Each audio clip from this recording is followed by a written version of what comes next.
Welcome to Victim's Voice. Not every victim we deal with is the victim of a crime that's occurred right here in Lexington, Kentucky, or even the United States for that matter. Florina Goiani is a victim's advocate in the office of the Fayette Commonwealth's Attorney. She comes to us from Kosovo. There she was the victim of very, very serious crimes. She was the witness to some of the worst atrocities you can imagine. Florina's story is very interesting, and it describes a family that has gone through some of the worst experiences one could possibly go through. I've asked Florina to share her story with us. I'm a victim's advocate here at the Commonwealth Attorney's Office. I have been a victim of crime, and I know firsthand the feeling of emptiness. I have witnessed atrocities and massacres in Kosovo that was caused by the brutal forces of the Serbian regime.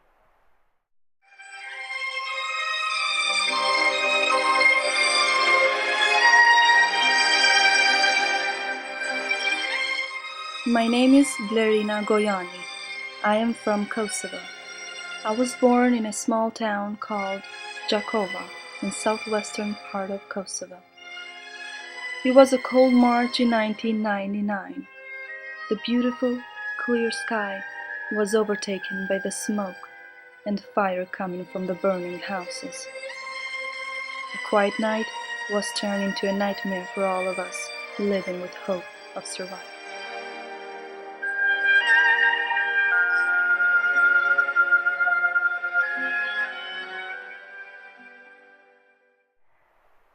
Being 14 years old at that time, I was not completely aware of what was happening. Eventually, I started learning more and more that the war was moving into the cities from the villages. I was not prepared for what came to be the hardest month in my life.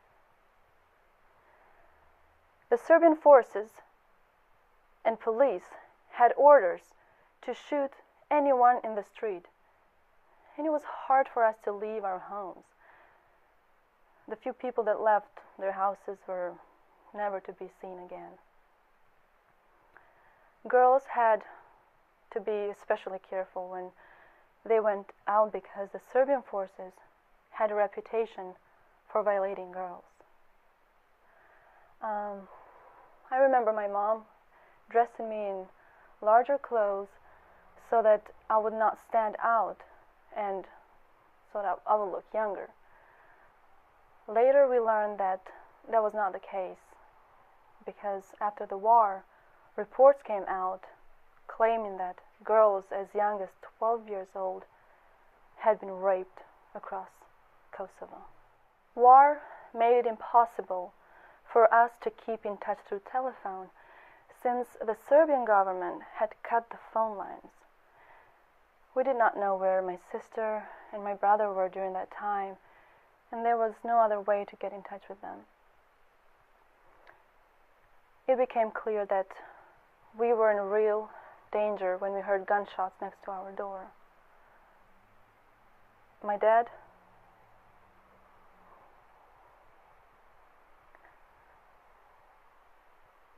told my mom and me that we needed to be ready to leave our house.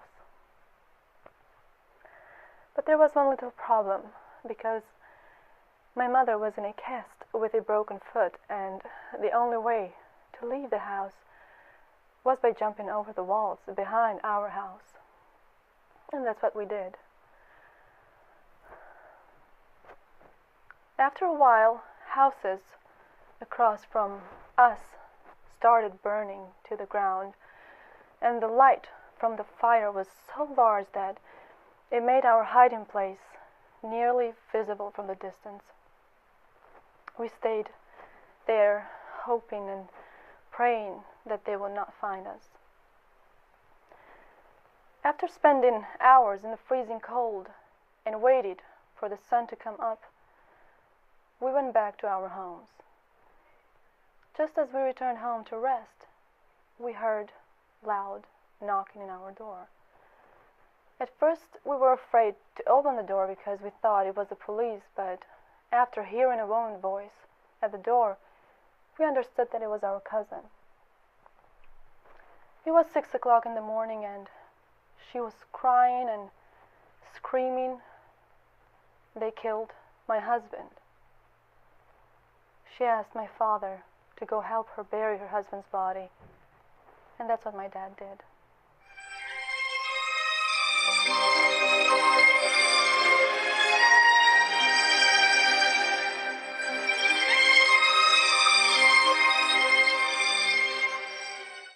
For 2 straight weeks, we lived in fear. At night, we would gather with relatives and neighbors into our hiding place. We would stay up all night and take turns in guarding the door to see if the soldiers were entering our neighborhood. At sunrise, we would all go at our homes and take turns in sleeping. The Serbian military had intensified their offensive against the civilian population. That same night, we learned that a whole family had been killed in our neighborhood.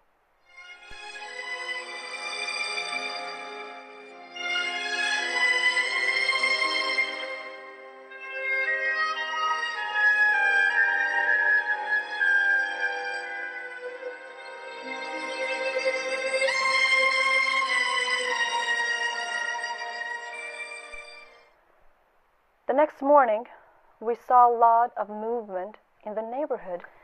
The Serbian forces had started entering every house and forcing everyone to leave at gunpoint.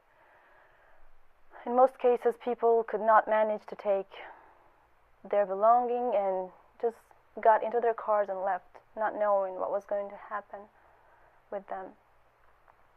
I remember asking my parents what we were going to do. I was tired of spending long nights in the cold and living in constant fear. I begged my parents to leave and go to Albania, which seemed like everybody was going there. We decided to leave and drive toward the Albanian border. A drive to the Albanian border usually took about an hour, but on that day it took us 2 nights and 3 days to pass the border control. We later learned that more than 120,000 people were trying to do the same thing we were. After living in refugee camp for weeks, we learned that my sister and my brother were safe.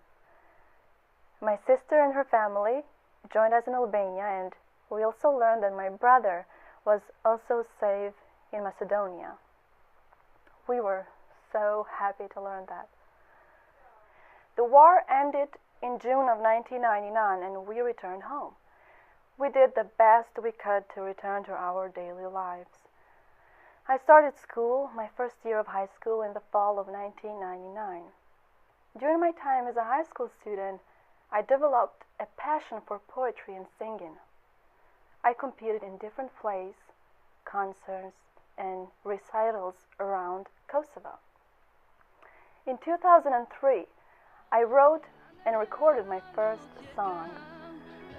I was invited to compete in one of the biggest festivals in Kosovo. I was awarded the Best New Artist. In 2008, I graduated from the University of Pristina with a degree in elementary education. When I first moved to the United States, I was very stressed. I did not know anybody.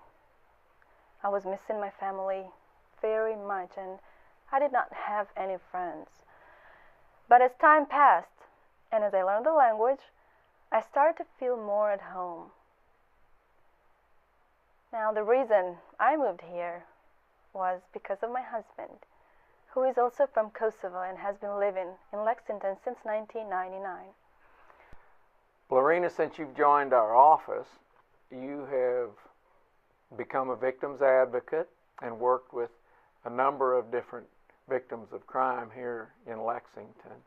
But you also have other responsibilities. You're part of our communication department, and I wish you'd talk about that.